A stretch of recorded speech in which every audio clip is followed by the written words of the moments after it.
Maison Adam. Parlons audio et vidéo, un balado sans publicité diffusé 2 fois par mois où nous discutons nouveautés, technologies et événements avec José Adam. Alors, bonjour tout le monde et bienvenue dans ce nouveau balado Parlons audio-vidéo. Alors, je suis en compagnie de Guillaume Croisetière. Salut Guillaume. Salut José. Et aussi en compagnie de Stéphane Dubé, qui est le directeur général chez Maison Adam. Aujourd'hui, ce qui va être intéressant, c'est qu'on va parler justement de qu'est-ce qui s'est passé à Vegas en début janvier, le fameux, le plus gros show d'électronique au monde, c'est-à-dire le Consumer Electronics Show, le CES. Écoutez, il y a plusieurs produits qui ont attiré notre attention, mais je me pose quand même la question, j'aimerais ça que vous m'en parliez, Stéphane, entre autres. Là, on dit que c'est le plus gros show d'électronique au monde, mais ça a tellement subi des transformations depuis les 5 dernières années que on devrait-tu dire encore que c'est le plus gros show d'électronique au monde? Stéphane, t'en penses quoi? C'est factuellement encore le plus gros spectacle, le plus gros événement de l'électronique dans notre marché.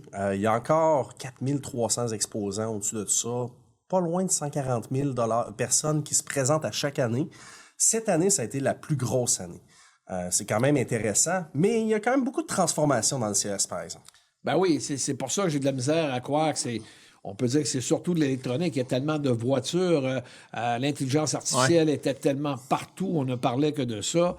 Je veux dire, tu sais, c'est pour ça que j'ai tendance à dire, mettons que c'est assez varié avec les robots aussi. Bien, si on recule juste de quelques années, le CES, là, c'était le gros événement pour les compagnies avec qui on fait beaucoup affaire. T'sais, on voyait Sony était un gros bout. LG, gros show. Samsung, gros show, là, qui coûtait des millions, là. C'était avec pas des ça. écrans, là. C'était pas ça cette année du tout, non, là.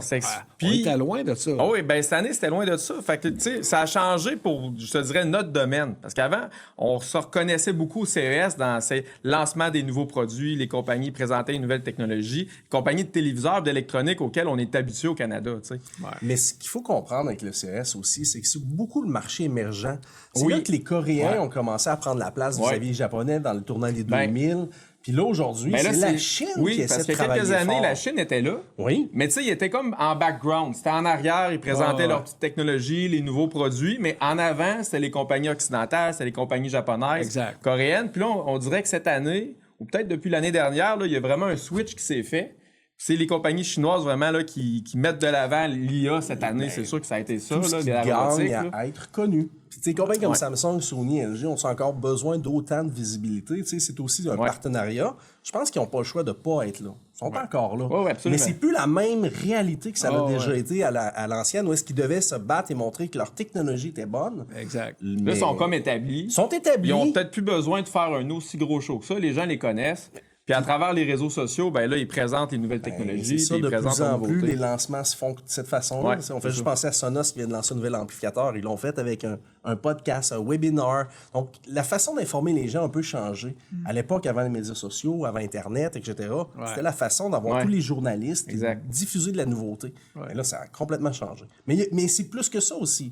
Faut oublier qu'il y a des partenaires qui viennent parler avec d'autres partenaires. Des fois, il y a des alliances qui se forment pendant le CES. Il y a des compagnies qui maraudent dans l'une et l'autre, puis ça va amener des changements dans l'industrie. Bien, les gens, il faut qu'ils sachent aussi, là, le CES, c'est surtout des détaillants et naturellement des compagnies qui sont sur place, qui vont. C'est pas le grand public là, à ce niveau-là. Il y a un peu de tout, mais effectivement, je pense que les personnes, c'est les acteurs du marché qui vont principalement au CES. Exact. Fait que maintenant, parlons d'innovation, de nouveautés. Je pense que les gens ont hâte de nous entendre notre opinion à ce sujet-là. Côté Klipsch, j'aimerais ça que tu me parles de la compagnie, justement, Klipsch, qui a sorti une série d'écouteurs sans fil. On est quand même un marché qui est déjà très étendu. Je pense même qu'il est c'est sûr que saturé. Le CES, c'est plus le gros salon là, de l'audio comme avant. Là, fait qu'il n'y a plus autant de nouveautés de son. Là, maintenant, c'est même l'AudioFest à Montréal va avoir des nouveautés. Il y a beaucoup de shows d'audio en Europe où les compagnies vont présenter leurs nouveautés. Là, au CES, l'audio est moins là, mais Klipsch, c'est une compagnie américaine. Fait qu'ils ont lancé des nouveaux produits qui sont quand même intéressants. Là. Les écouteurs, là, c'est sûr qu'ils ont du travail à faire, Klipsch, là, parce qu'ils ont annoncé 3 nouveaux écouteurs. Ils ont un écouteur à réduction de bruit, 2 écouteurs, je dirais plus davantage pour les mélomanes, des écouteurs filaires, là, type ouvert ou type semi-fermé. Fait que le danger là-dessus, c'est est-ce Klipsch va avoir un succès avec ces produits-là? Ben ça va être difficile, parce qu'ils le marché des casques, là, je dirais pas qu'il est congestionné, là, mais tout le monde maintenant en fait. Il y en a beaucoup. Il y en a en tabarouette. Mais ils vont être spéciaux. Hein? Ils vont avoir un look quand même différent. Oui, c'est ça. Si Klipsch peut avoir du succès avec les casques d'écoute, c'est qu'ils... Tu sais, Klipsch ont un caractère de son qui est vraiment spécifique à eux. Ouais. Il faut qu'ils réussissent à transmettre ce caractère de son-là à leur casque d'écoute. Parce que s'ils se contentent de faire un casque d'écoute qui joue un peu comme un casque Bose, un casque Sonos, ou qui joue un peu comme les autres produits qui sont déjà sur le marché, là, ils n'y arriveront pas parce qu'ils vont être noyés dans la masse. Mais s'ils arrivent avec leur son très, très punché, dynamique, bien là, ils vont avoir un succès, mais là, il faut les entendre. Là, il y a l'expertise aussi, parce qu'il faut faire attention. Klipsch, c'est une compagnie qui est reconnue pour ses haut-parleurs depuis longtemps. Oui. Mais là, ce qui est arrivé aussi au CES, c'est qu'on a vu beaucoup de partenariats, beaucoup de mélanges entre Onkyo et Klipsch. OK. Ce mélange-là, cette expertise-là, je pense, va peut-être changer un peu la dynamique, peut peut-être leur donner un avantage d'avoir une signature sonore, un look différent, s'ils réussissent à avoir des bonnes performances. Puis ce partenariat-là, je pense qu'il peut mener des bonnes choses. On l'a vu dans les barres de son qui ont été sortis récemment, la série Flexus, qui ont quand même apporté une belle nouveauté. Une belle nouveauté, puis justement, c'était le nouveau mariage d'Onkyo qu'on voit que ça a tout changé dans les barres de son. Mais ça, c'est pas dans les casques d'écoute, Onkyo. Tu sais, les casques d'écoute, là, c'est du Klipsch à 100%. C'est pas une compagnie qui a énormément... Ben, elle n'a pas vraiment d'expertise dans le monde des casques d'écoute. Fait que là, il arrive sur un nouveau marché. On a hâte de voir ce que ça va dire. C'est sûr que le représentant va se présenter un matin au magasin. Il va nous amener les casques. Il va dire, les gars, écoutez ça. Puis on va statuer, voir si ça vaut la peine de représenter la marque ou pas. C'est un relancement. Il avait essayé il y a quelques années, mais ça n'avait pas bien fait. C'est ça. C'est pas évident. Là. Rentrer dans un marché, il y a Bose qui fait ça depuis des années. Sonos sont arrivés, ils ont un bon succès. Bowers & Wilkins là, sont à leur 3e, 4e génération. Focal sont là depuis des années aussi. Exact. Il y a des gros joueurs. Là. Fait qu'arriver dans le monde des casques d'écoute, c'est particulier. Mais pour ce qui est d'Onkyo, Klipsch ont aussi annoncé des haut-parleurs amplifiés. Ça, tu sais, des haut-parleurs amplifiés, là, pour les gens qui nous écoutent, là, c'est comme un mélange d'un haut-parleur sans fil, un peu à la Sonos, puis un vrai système stéréo avec 2 enceintes et un ampli. Fait que c'est 2 haut-parleurs dans lesquels les amplificateurs sont déjà intégrés. Fait qu'ils ont proposé ça. Puis là, il y a une amplification Onkyo dans ces produits-là. Fait que ça, c'est des produits, je dirais, haute fidélité, lifestyle, parce qu'on n'a pas besoin de beaucoup de composantes. Puis ça, au niveau du design, là, ça a l'air très réussi. Puis les performances sonores, d'après moi, ça devrait être pas pire pour le prix. Ça va être des bons tests à faire. Ouais. Oui, effectivement. Puis ce qui est quand même intéressant dans cette série-là, c'est qu'on réintroduit la Dolby Atmos dans les modèles les plus élevés dans la série 9. On va avoir du Dolby Atmos. Il va traiter le signal. Il n'y a pas nécessairement d'eau-parleur. C'est ça qui est spécial. Mais on va voir un peu. Encore une fois, c'est le traitement du signal. C'est ça, exact. L'amplification va faire une différence. Le cabinet va faire une différence. Toujours hâte de les entendre. Puis l'autre chose aussi, par exemple, il y a Direct Live qui va être intégré dans cette série-là. Encore une fois, il faut voir ce que ça va donner dans la vraie vie. Direct, pour les gens qui écoutent, c'est un système de calibration là, qui est très, très avancé. Là, qui permet de on en a parlé justement. J'en ai parlé avec Eric. Eric, là, il en fait des calibrations Direct. Là, exact. Fait que oui, ça va être de quoi de bien intéressant à voir.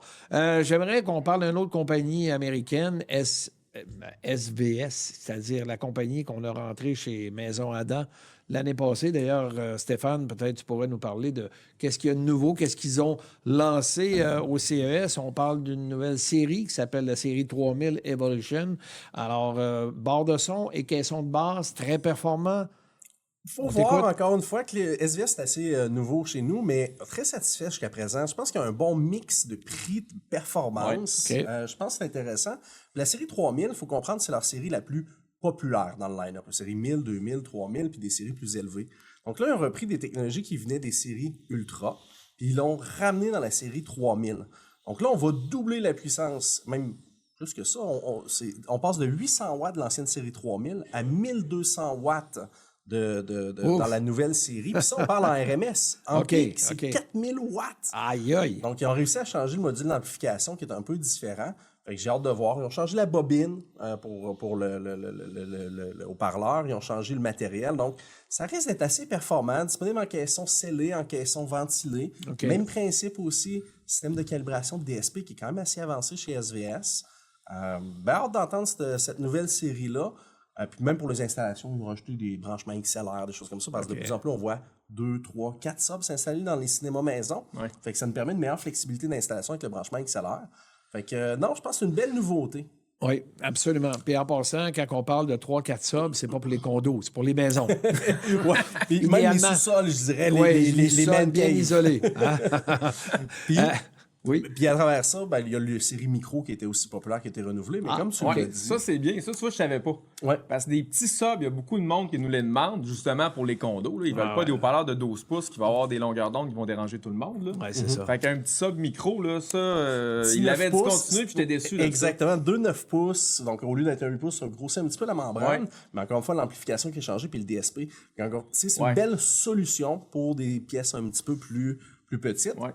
Puis encore une fois, dans la même série, la barre de son. Même principe, c'est une première pour SVS. On va avoir une barre de son amplifiée. Faut voir, ça va arriver un peu plus tard dans le courant de l'été.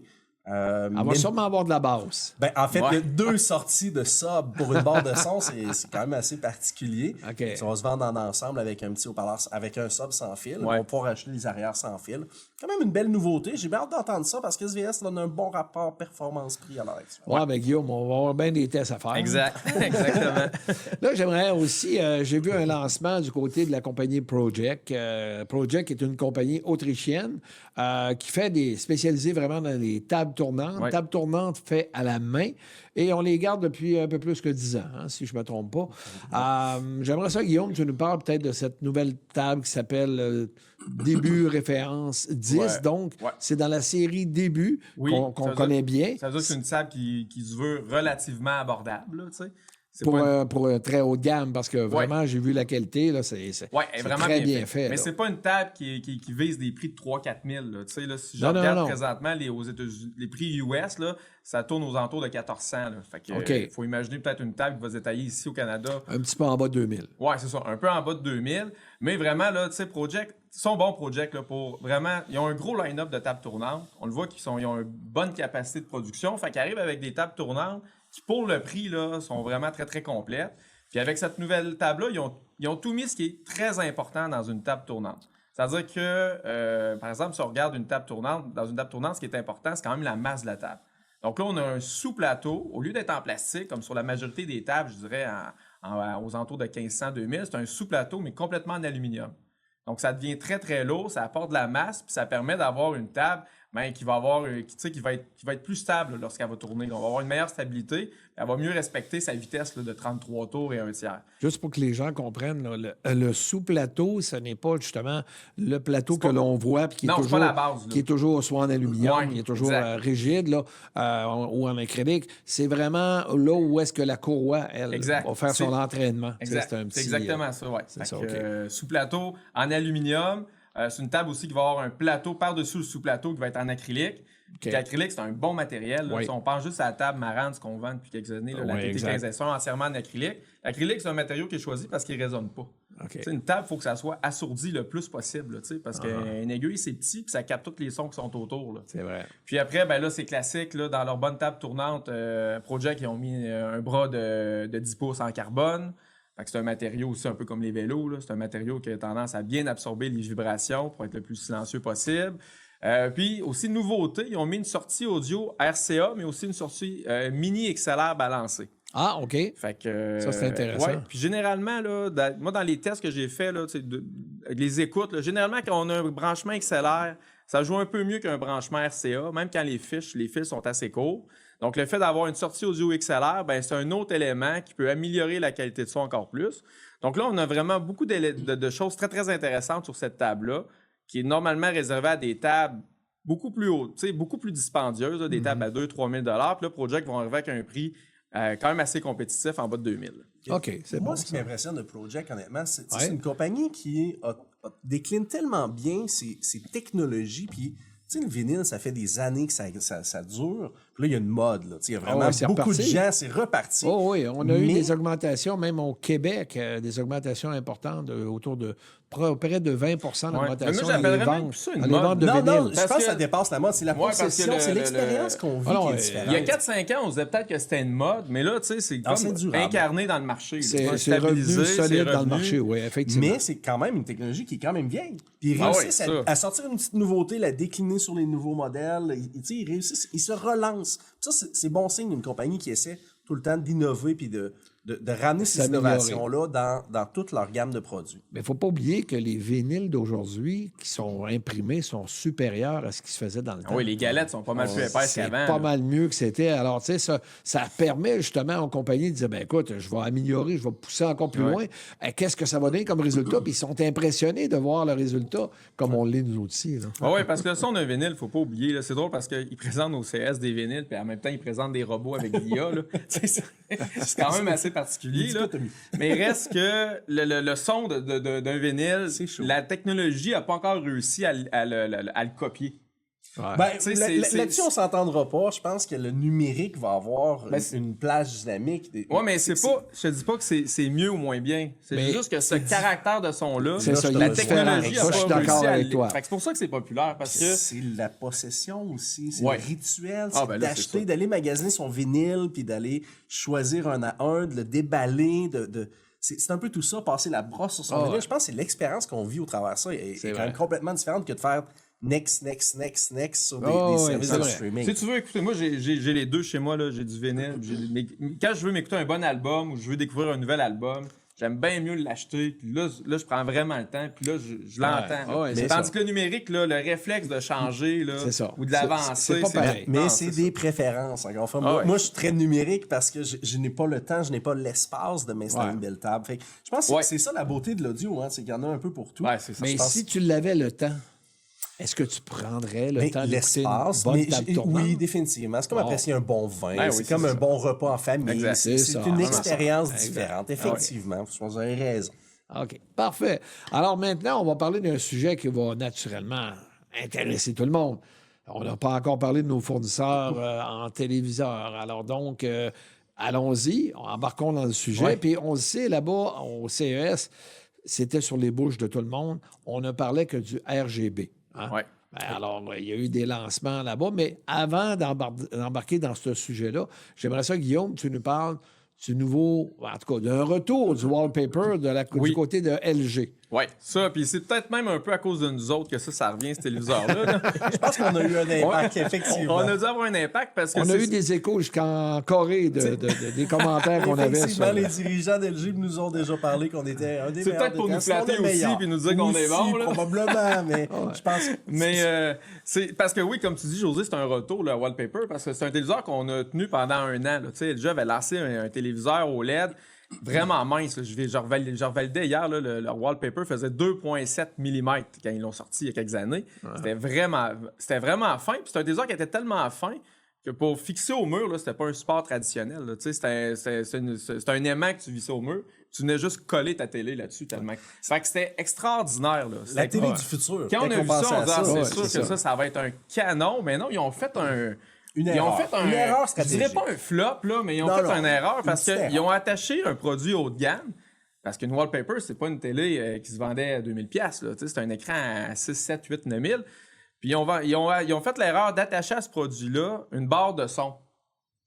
Dolby Atmos. C'est juste que LG, ça n'a jamais été reconnu comme un des grands fabricants d'audio. Ils font des barres de son honnêtes, là, mais c'est pas dans le marché, c'est pas des leaders. Donc là, les gens se retrouvaient, bon, mais j'aimerais avoir une wallpaper, mais Colin, moi, j'ai déjà un bon système que j'ai payé 10, 15, 20 000, 6 000. Je veux pas avoir à écouter mon film avec la barre de son.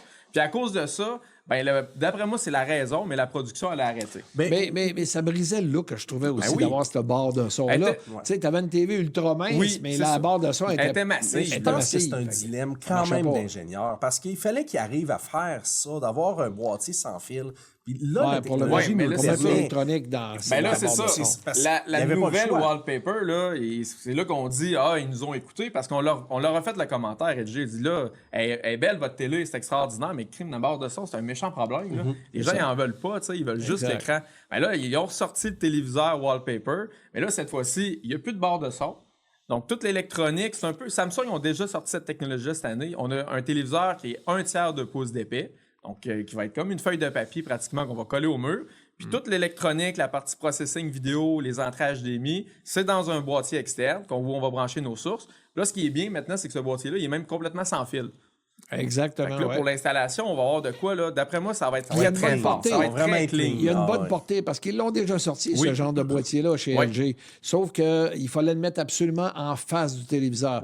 Là, présentement, le boîtier peut être placé n'importe où dans une pièce. On est rendu à la 3e génération de ce boîtier-là. En dedans de 30 pieds. Nous, on a eu la première génération de ce boîtier sans fil-là. Puis en magasin, là, le réseau, c'est difficile là, parce qu'on a des téléviseurs qui émettent du Bluetooth constamment. On a plusieurs réseaux Wi-Fi. Mais ça a toujours bien marché. Là. Nous, pendant un an et demi, la télévision, c'était très, très bon. Ouais, c'est vrai. Puis on n'avait même pas respecté à 100% les recommandations d'LG. Ils disaient qu'il ne fallait pas qu'il y ait de tablettes de bois entre le téléviseur et le boîtier. Ils veulent s'assurer de le moins d'appels de service. On trouvait que c'était plus beau que le boîtier caché. On l'a caché, mais ça a quand même tout le temps bien marché. Fait que le boîtier sans fil fonctionne bien. Le téléviseur collé au mur comme ça va être un gros succès. Moi, je m'attends que ça va être probablement notre téléviseur le plus demandé cette année. Mais c'est disponible 75-85 pouces. Il offre pas dans 67. Ouais, 83 et 77 exact. Fait que c'est pouces. pas d'affaire dans les formats 55-65. Ça va être vraiment réservé pour les grands écrans, mais wow, le look, là. Ça va être c'est vraiment beau. Y a-tu d'autres choses qu'on a parlé chez LG dans les OLED? Oui, ben là, LG, cette année, ils continuent avec leur panneau OLED 4Stack pour les hauts de gamme. Là. Donc, le téléviseur Wallpaper puis leur nouvelle série G6, toujours la technologie 4Stack qui augmente considérablement la clarté de l'image puis le volume de couleurs par rapport au modèle régulier. Ouais, j'ai vu qu'on se rendait jusqu'à 3000 nits avec ce nouveau modèle-là. Oui, puis en magasin, c'est quand même assez impressionnant, même cette année, de voir la différence de volume, de profondeur dans l'image entre, par exemple, leur série C et leur série G. Puis là, l'année prochaine, c'est sûr qu'il améliore toujours. Là, il annonce 20% plus de luminosité que le modèle de l'année dernière. Fait que ça se prend bien. La série C va rester assez similaire, mais nouveau processeur vidéo. Elle va intégrer le gros processeur de LG. Puis les modèles C, 77-83 pouces, vont avoir le panneau OLED très lumineux, comme la G, mais le modèle de la génération précédente. Mais moi, ce que je déplore à travers ça, puis tu sais, la nomenclature, le nom. On a entendu dire, Guillaume, 4Stack. Ouais. LG ont appelé ça OLED. Après ça, il y a eu QD OLED avec Samsung White OLED. C'est les guerres de termes. Puis là, cette année, le 4Stack, ils ont changé le nom. Ça s'appelle Primary Tandem OLED RGB. Gen 2. Moi, cette portion-là, j'ai tellement... J'apprécie pas les termes marketing mais ils veulent se d'avoir. différencier, Stéphane. C'est normal. C'est l'évolution de nouveaux panneaux. Ils veulent se différencier. Puis ça va être pareil avec les RGB. Là. On va avoir un paquet de termes qui va sortir. Ça va être...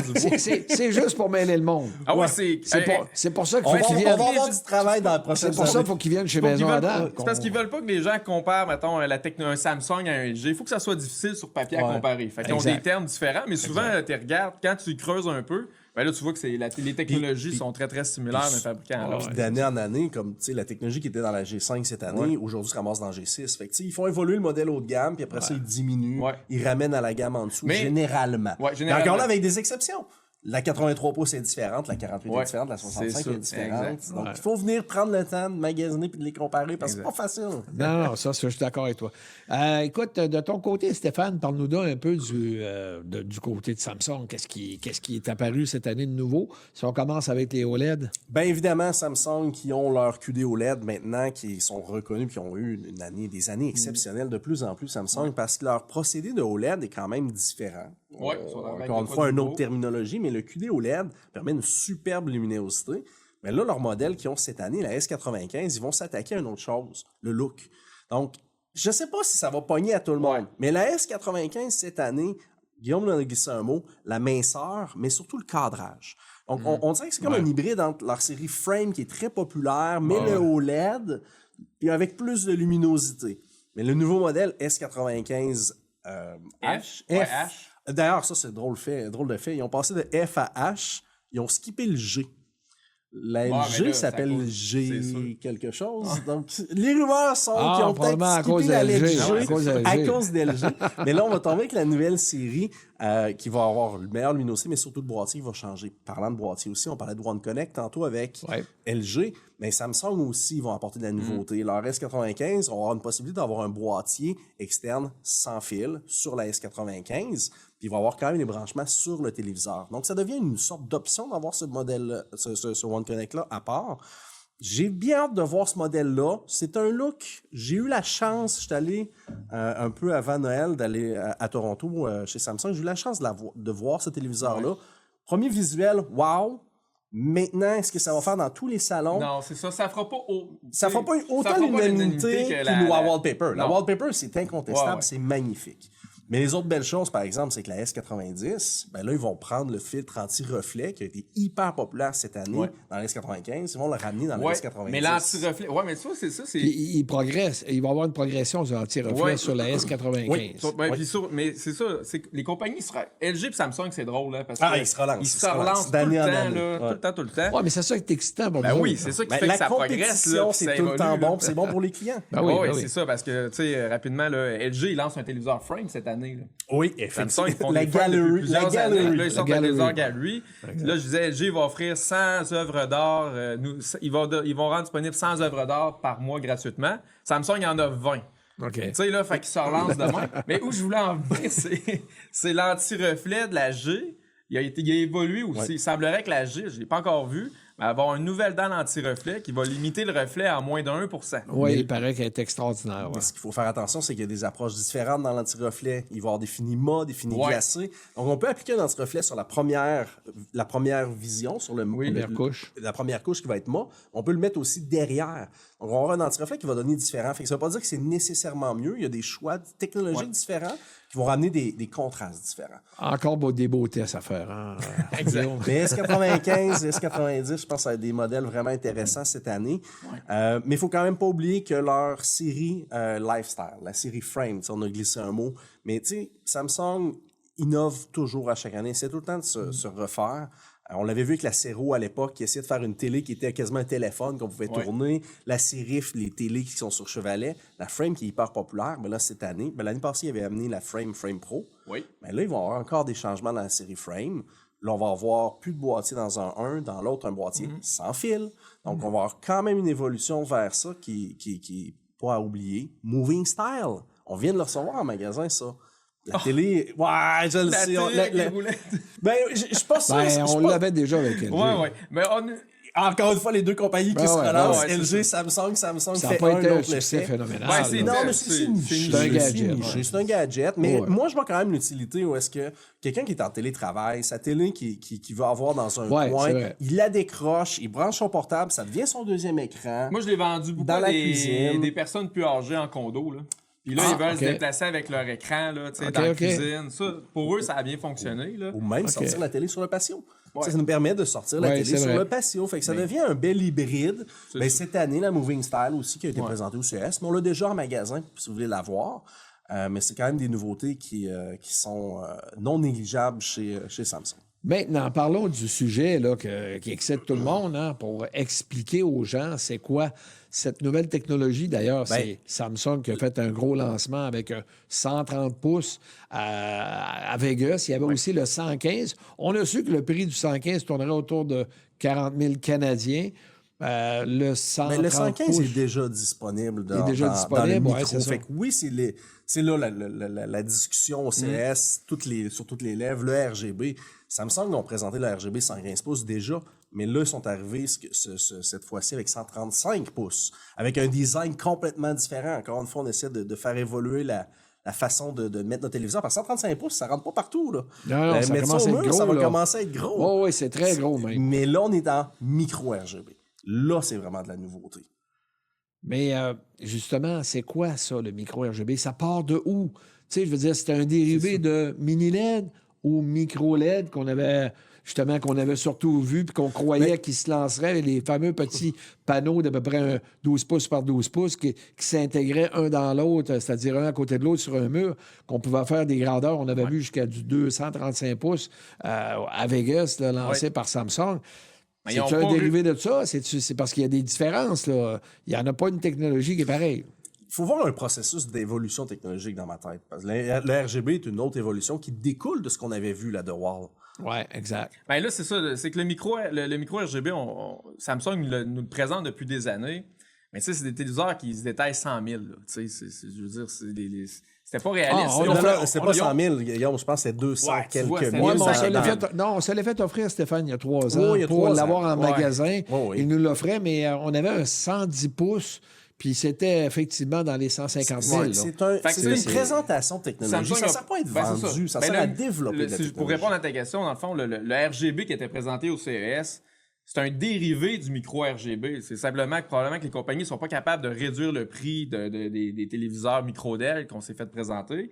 Donc là, ils ont fait un dérivé, puis ils arrivent avec une nouvelle technologie qui s'appelle le RGB, mais avec une dalle cristaux liquide. Mais là, ce qui est tellement mêlant dans ça, puis tu sais, là, je vais essayer de revenir un petit peu dans l'évolution de tout ça, parce que tu sais, si on se retourne des télévisions cristaux liquides, on entend ça depuis 2005, 2003, 2002, les Sharp, des choses comme ça.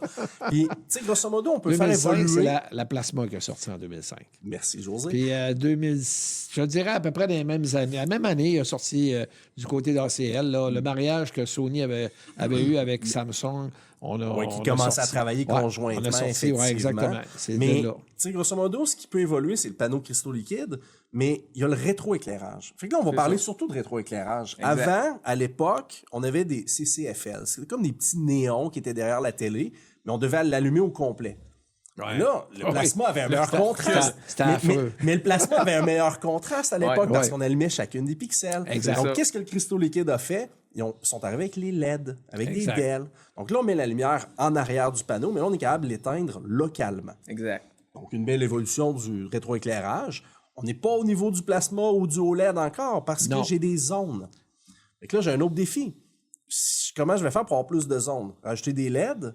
Et là, à un moment donné, je dois miniaturiser. Donc là, il n'y a pas longtemps, on a commencé à avoir du mini LED. Mais grosso modo, on parle tout le temps de la même technologie. Une petite LED blanche ou bleue, en fait, puis on la met derrière un panneau cristaux liquide pour créer les couleurs. Fait qu'on a miniaturisé vers le mini LED.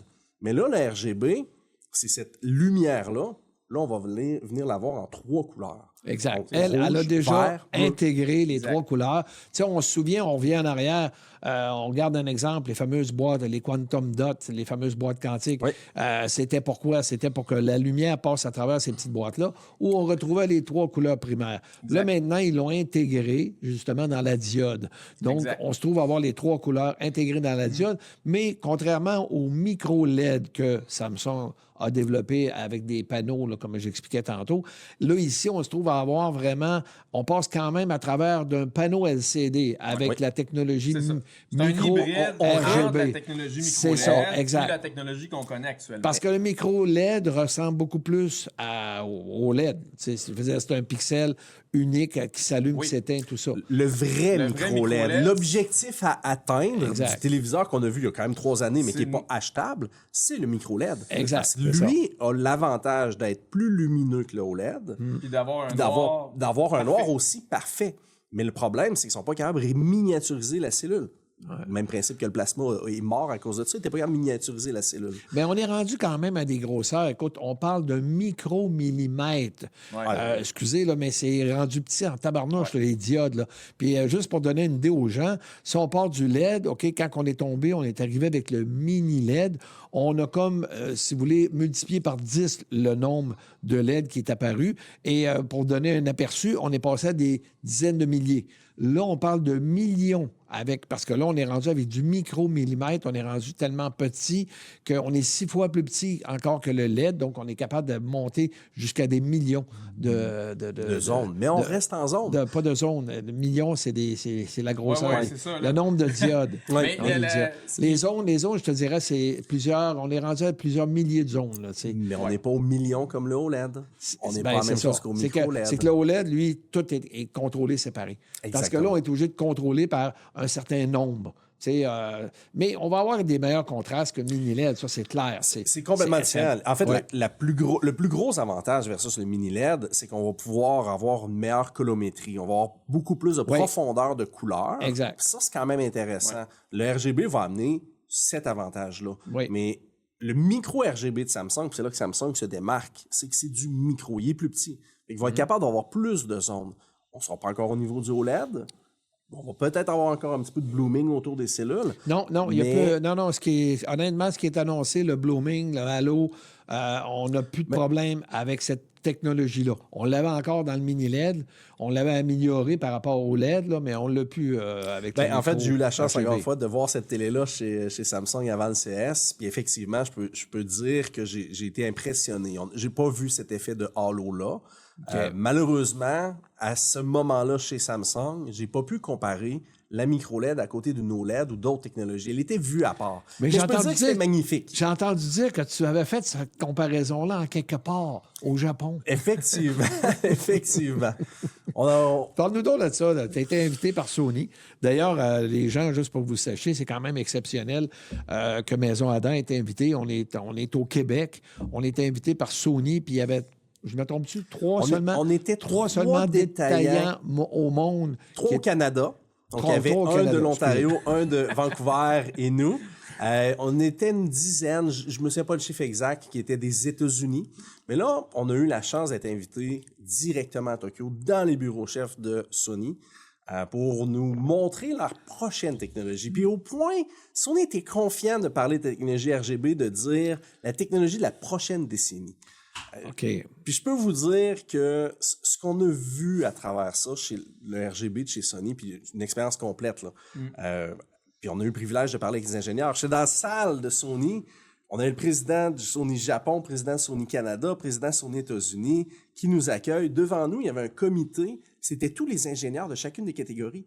Les responsables du développement des projecteurs, le responsable du développement de l'audio, le responsable du développement des téléviseurs, les séries commerciales, même les séries cinéma. Parce que j'ai eu la chance de voir le fameux cristal LED qu'on avait déjà vu au CES. Oui. Je l'ai revu là-bas, qui était utilisé pour faire les studios Hollywood, des choses comme ça. J'ai vu les caméras utilisées par Hollywood, les moniteurs. Donc, j'ai eu vraiment une superbe expérience par Sony. Puis, ils étaient confiants de nous montrer leur technologie RGB. Maintenant, c'est pas définitif tout ce que j'ai dit, tout ce que j'ai vu, où il restait encore du développement.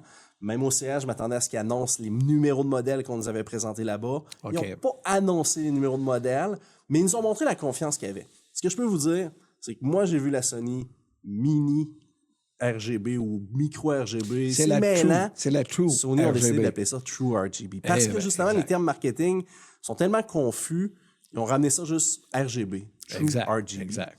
Puis là, dans ce cas-ci, j'ai pu la comparer avec des compétiteurs chinois, coréens, japonais. J'ai pu voir la mini RGB ou la True RGB décomposée. Le panneau coupé en deux, on voyait l'image réelle, puis on voyait le rétroéclairage. La même chose avec une autre compagnie chinoise. Pour voir la cellule. Puis c'est là puis j'aime bien l'appellation que Sony ont dit de True RGB parce que on peut appeler quelque chose RGB, mais je peux vous dire qu'il y a d'autres compagnies que quand on regarde la cellule, il y a des disons, pas des arnaques, des stratégies, disons, pour... Ben, on revient au terme que tu disais tantôt. Tu sais, là, le RGB, ça va être le gros lancement l'année prochaine. C'est la technologie de l'année. Cette année. Cette année, pour la prochaine, la nouvelle génération. LG sont prêts, puis on sait que Sony, ils sont pas tout à fait prêts. Ça va aller plus avril-mai dans ce genre-là. Mais on sait, Sony va arriver avec le meilleur téléviseur. Ils ont une expertise. Puis c'est ce qu'ils voulaient nous montrer en nous amenant au Japon. Il y a une expertise dans le cinéma, dans toute la chaîne. C'est ça leur grosse force. Ils font des projecteurs vraiment performants depuis des X années. Ils font des films. Ils ont l'expertise. C'est une position de marché. Sony se décide d'être dans les meilleurs. Puis il y a d'autres compagnies qui se décident d'être dans le moins cher.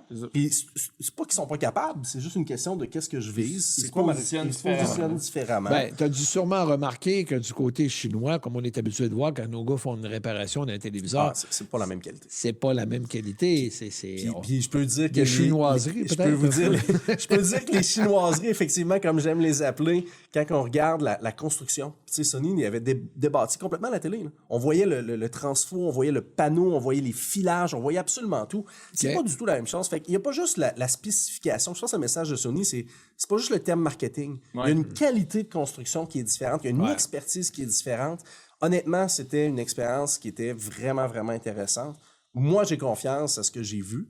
Maintenant, est-ce que c'est mieux que le OLED? Ça va être une question que on peut pas répondre en l'air. Il va y avoir une guerre à un moment donné. Là. Moi, ce que j'ai compris finalement, c'est qu'on est capable de produire à cette heure, avec cette technologie-là du micro RGB, on va être capable de produire des écrans de 110 pouces, 130 pouces à des prix plus raisonnables, chose qui ne pourrait pas être possible avec le OLED. Hein? Je pense que le OLED, il y a beaucoup de rejets.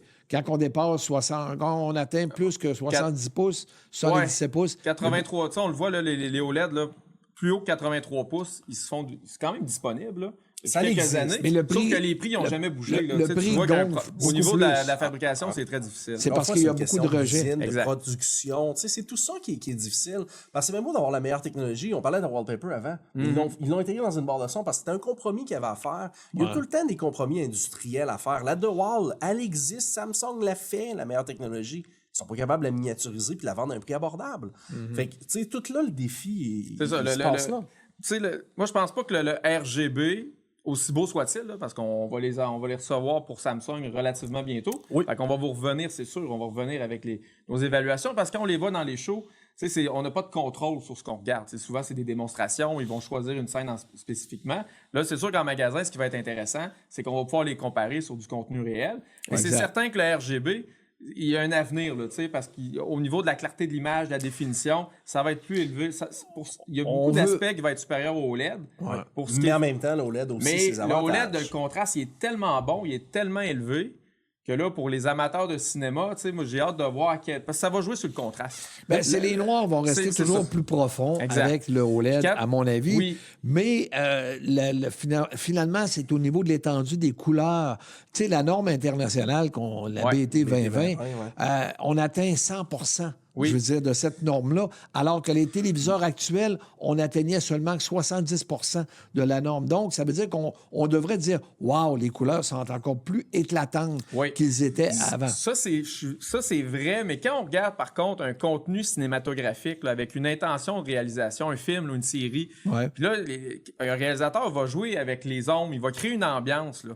Ouais. Là, on joue avec l'ombre, on joue avec la lumière. Ben là, le OLED, il est très fort là-dessus parce Oui, que c'est chaque vrai. pixel est autoluminescent. Fait que ça permet d'avoir une reproduction de l'image qui est vraiment fidèle. J'ai hâte de voir le RGB s'il va être capable, sur du contenu cinématographique, d'être aussi précis que ça dans la gestion de la lumière comparativement à un OLED. La luminosité qui va être plus forte. On va Oui, monter, c'est ça, parce que monter là, jusqu'à oui. 5000 nits avec Oui, la RGB. La norme Dolby Vision, puis ce qui est fait en studio chez Sony, ça peut monter jusqu'à potentiellement 10 000 nits. Oui. Fait qu'on est même pas à la moitié mais de la là, luminosité possible Mais ça, présentement du signal. ça va être bon si le rétroéclairage est bien géré. T'as Oui. beau à mettre 2 millions de micro-LED en arrière de ton panneau, si tu divises pas ça mais en c'est là suffisamment de zones, c'est là ça l'inté- donnera pas grand-chose. Oui, mais sur c'est du là contenu l'intelligence cinéma. artificielle qu'elle va venir jouer. Ouais. Ça va être un joueur très important. L'intelligence artificielle, là, les processeurs vont monter à un niveau là, que ça ne s'est jamais fait avant. Puis déjà, on était impressionnés de voir les résultats qu'on avait avec les processeurs XR de Sony. Alors, tu sais, puis même les compagnies LG puis Samsung, on a vu des évolutions importantes dans leurs processeurs. C'est que ça n'a pas fini, ça, là. Non, ça, c'est clair. Puis même le processeur qui va nous permettre de faire du 60 Hz, 120 Hz, il y en a qui le font mieux, qui le font moins bien. Mais le panneau aussi, la vitesse de réaction du panneau. Tu sais, le OLED a encore cet avantage-là aussi. Oui, sur c'est la vrai. vitesse. Le temps de réponse, c'est bon. En fait, il est parfait. Donc, c'est juste le traitement de signal après ça du processeur. Fait que, tu sais, Là, faut voir. moi, je Ça pense va nous permettre d'avoir des plus grandes télé, Ouais. je pense, à un prix intéressant. Oui, Tu vas avoir ça, de au meilleures départ. couleurs. Puis Tu vas avoir de meilleures luminosité. Ça va être une alternative au OLED. Parce qu'aujourd'hui, là, tu sais, quelqu'un qui il rentre en magasin, il dit « Moi, je veux un beau téléviseur », ben, c'est difficile de ne pas aller vers le OLED parce que les écrans OLED sont plus beaux que 90% des téléviseurs qui sont pas OLED. Il y a des exceptions, comme la mini LED Bravia 9 de Sony, là, ou même le modèle QN900 de Samsung cette année qui est très bon. L'année prochaine, ce qui va être intéressant, c'est quelqu'un qui veut un téléviseur performant haut de gamme. Ben là, il va avoir le OLED qui va être disponible, mais il va avoir le RGB qui risque d'avoir des forces que l'OLED n'aura pas. Fait que là, ça ira pas juste dans un sens. Un C'est peu comme on marché disait va tantôt, le va se vinyle. diviser. On parlait du vinyle puis du numérique. Tu sais, il y a des gens qui vont préférer pour une raison quelque chose ou pour une autre chose. Fait que d'avoir une télé plus lumineuse, parfait Ben, pour des bien pièces du monde. éclairées. Exact. Pour une télé dans le sous-sol, ben un OLED ou Ouais. un projecteur même, tu sais, qui n'aura jamais cette Oui, mais fais luminosité-là. attention, les projecteurs vont manger une volée. Excusez de Ah, dire de c'est cette une expérience manière-là. différente, Ouais, José. moi aussi, Là-dessus, je pense suis pas que ça va d'accord. rester niché. Non, Oui, mais non, faites non. attention parce que, justement, on avait l'étendue des couleurs. Où est-ce qu'on allait chercher le 100 avec la norme internationale du BT 2020? C'était seulement avec les projecteurs haut de gamme. Ouais. On ne l'avait pas sur aucun téléviseur. Mais là, on arrive avec des téléviseurs qui vont avoir cette norme-là puis qui vont avoir ils vont Cette atteindre le 100 possibilité-là, ouais, ça Sauf va être impressionnant. que- Là. Moi, j'ai hâte d'avoir un 130 pouces. Oh, dans moi, je vais choisir un projecteur. Vous le savez, moi, je suis type je projecteur. sais C'est pas pas. pareil. Ouais, Le mais feeling l'enjeu, est pas c'est pareil. le C'est prix, pas là. une lumière Ouais, qui m'envoie dans le visage. C'est une une autre expérience expérience. différente. C'est une autre Exactement. expérience. Mais je pense, c'est pas une question de dire c'est meilleur ou non, parce que factuellement, le vinyle est moins bon que du numérique. Bon. Mais c'est une expérience différente. On brosse notre vinyle, on fait ça. C'est un fait! Ouais. Non, c'est pas moi. Je te rejoins là-dessus, par exemple, Steph, pour vrai. Moi, je suis d'accord avec toi. Moi, j'adore les projecteurs, surtout là, quand Epson, Sony ont lancé des très, très bons projecteurs. Surtout, le surtout Bravia Sony. 7 de Sony, là, dans salle 4 avec une voix 135 pouces. Pour moi, j'aime mieux écouter un Je l'ai chez film nous, sur un projecteur. J'aime mieux avec les haut-parleurs l'expérience. derrière la toile, c'est une expérience. C'est une autre expérience. Tu sais, que quand on revient au projecteur, souvent, ce qu'on dit aux clients, ben, tu sais, ils ont déjà un téléviseur dans leur salon. Ils ont déjà un 65-75 pouces au salon. Ils veulent une salle cinéma au sous-sol. Mais au lieu de choisir une grande télé, t'en as déjà une télé. Change d'expérience, puis mets-toi un bon projecteur avec une toile de 130 pouces. C'est certain que le projecteur dans le salon, il fait pas de sens. Là, je suis d'accord. À part là, moi, j'ai un coup de portée focale qui a un usage intéressant, mais c'est sûr que la 100 pouces, elle va éliminer beaucoup de gens qui ont un projecteur. On l'a vu cette année. Là. Ben oui, on l'a certain. vu en magasin. Les 100 pouces à 5 000. Mais c'est ça, les 100 pouces Ils ont sont mangé beaucoup de marchés des petits projecteurs à 3-4 000. Ben oui, parce que là, ben oui, t'as un écran de 100 absolument. pouces pour un... Puis ça n'arrêtera pas, parce que là, on voit du 135 pouces Samsung. Il y a des compagnies chinoises qui sont rendues dans 160 pouces. Tu sais, c'est complètement fou. Je sais pas où la limite de la grosseur Ben, c'est de le télé cadre de va porte. changer. La limite, c'est le cadre de Comme une porte. fenêtre, hein. T'es devant le fleuve, tu vois. sais, là. Avant, on avait des fenêtres de même, moi, ils ont grossi. Maintenant, c'est à la grandeur du mur. Ben, ça va être ça. Mais justement, c'est d'avoir un gros téléviseur, un grand téléviseur dans son salon. À mon avis, c'est ce qui va faire gagner parce que c'est là que la RGB va Ouais, peut-être l'emporter. d'un grand versus le format, OLED. le OLED, moi, je crois pas au OLED à 100 pas capables de le faire. pouces, 120 pouces. Ils sont pas Il capables de le l'aurait faire. sorti s'il était Ouais. capable. Ouais. À les prix, on aurait vu, ou du moins, c'est pas qu'il est pas sorti, mais on aurait vu les prix baisser depuis Ouais, parce des qu'à années. Puis là, 97, ça a elle fixé, existe. là. On Ouais, en mais- a vendu une cette année, Ouais, 97 ouais. pouces OLED. Mais Il faut que tu sois prêt à mettre un 25 000. un peu plus. Ouais, tu vois. mais reste que ça existe, c'est juste que c'est pas viable économiquement. Tu sais, Pioneer faisait meilleur plasma, à un moment donné, ils ont disparu parce qu'ils en vendaient pas assez. Ouais, Derrière exact. tout ça, il faut qu'une compagnie soit économiquement Exact. viable. Puis malheureusement, il y a des choix qui sont pas juste technologiques, il y a des choix Exact. qui sont pragmatiques. Ils doivent des fois s'associer avec d'autres mondes, ils doivent faire d'autres Ah ouais, choses. On je va suis pas le choix. d'accord. Je suis d'accord.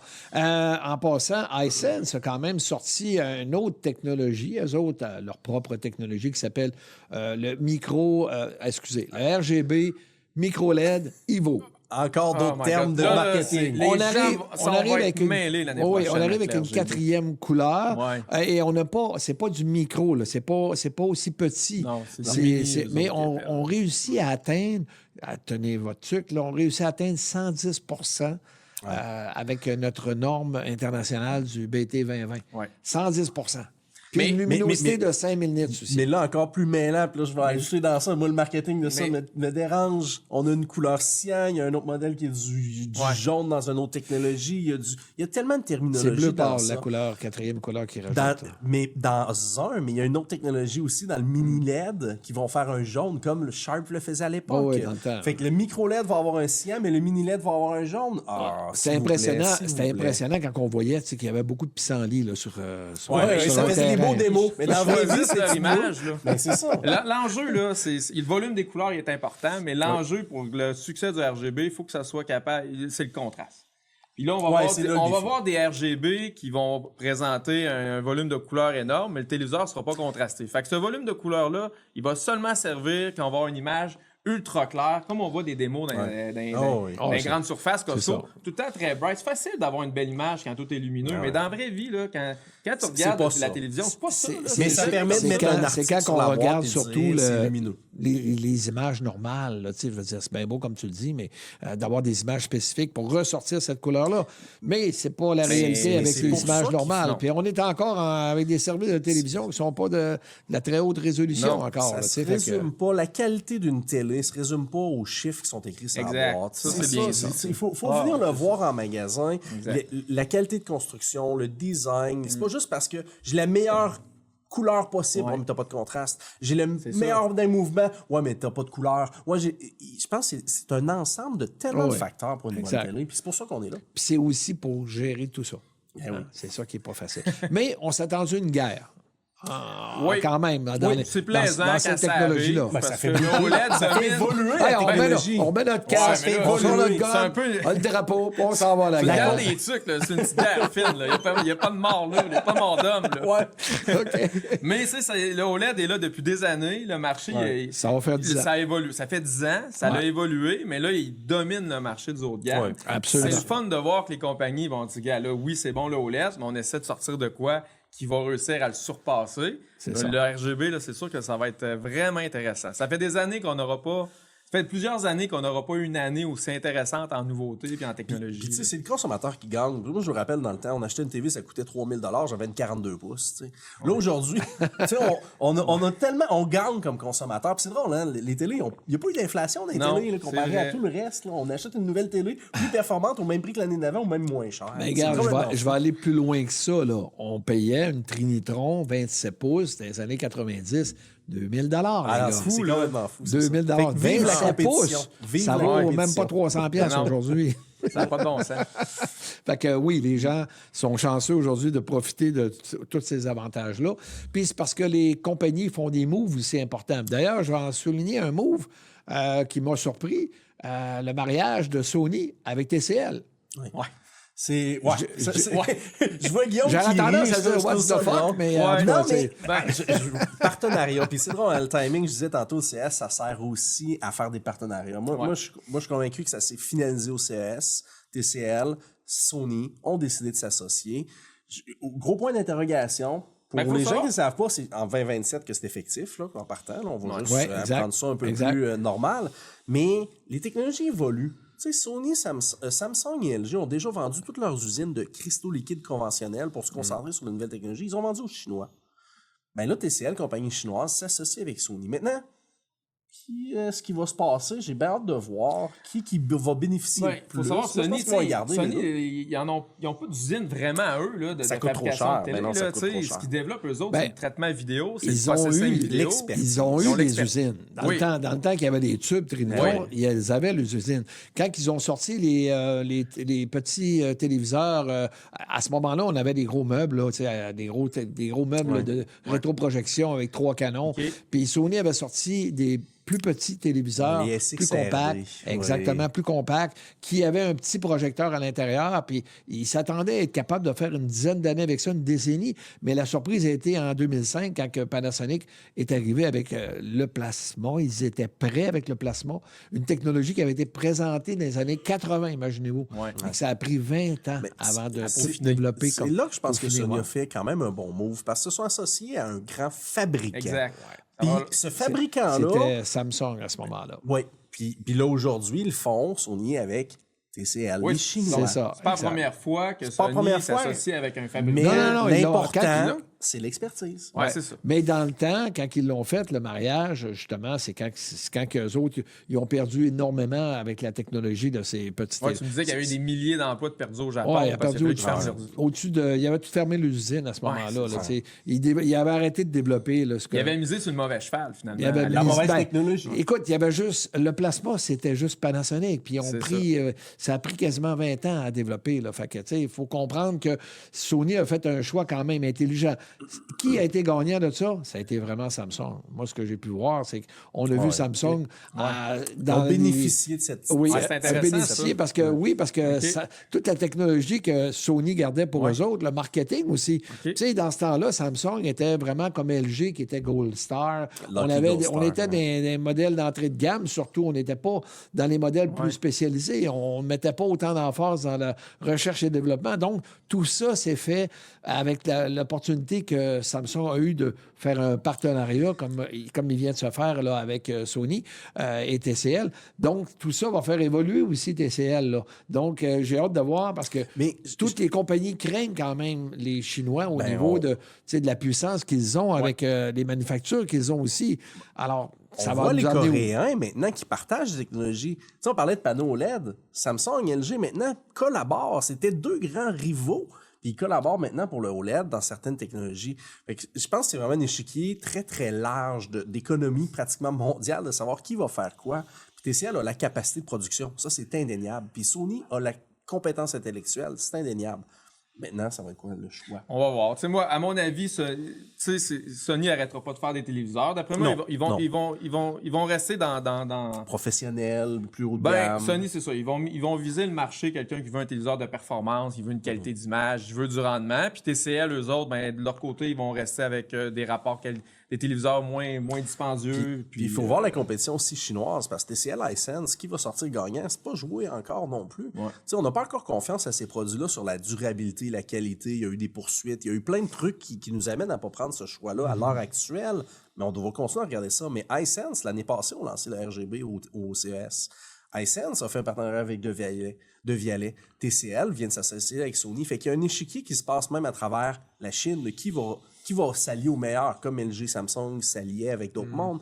Fait que, tu sais, c'est du moyen-long terme, puis on va voir qui va sortir de ça. Ce qui est important, je pense, pour nous, plutôt que les consommateurs. Les consommateurs vont gagner, puis nous, c'est d'essayer de voir les bonnes tendances quand ces produits-là vont être prêts, performants, à la hauteur, qu'on va avoir du service après-vente, qu'on va avoir tout ça, ça sera le temps de décider lequel. Mais moi, à l'heure actuelle, Sony, ça reste la référence, je pense. Puis TCL, je pense que c'est une bonne chose comme partenariat.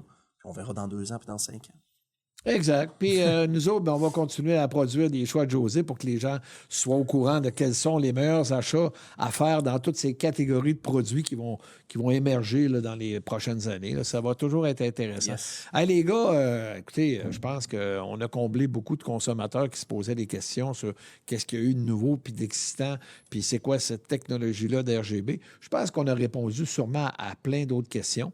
Alors, je vous remercie de votre collaboration. Merci d'avoir été là, Stéphane, avec nous autres. Toujours intéressant de voir ta passion là, et la chance que tu as d'aller visiter justement des compagnies là, directement dans leur laboratoire, si on peut dire. Là. Ça devait être assez excitant. Mais ça, c'est grâce à la confiance des clients qui viennent chez nous, puis la qualité de nos conseillers. Puis je pense qu'on se démarque au Canada, puis c'est le fun. Ben oui, absolument. Alors, merci, chers auditeurs. Je vous souhaite une très bonne journée. Maison Adam. Bienvenue dans la technologie.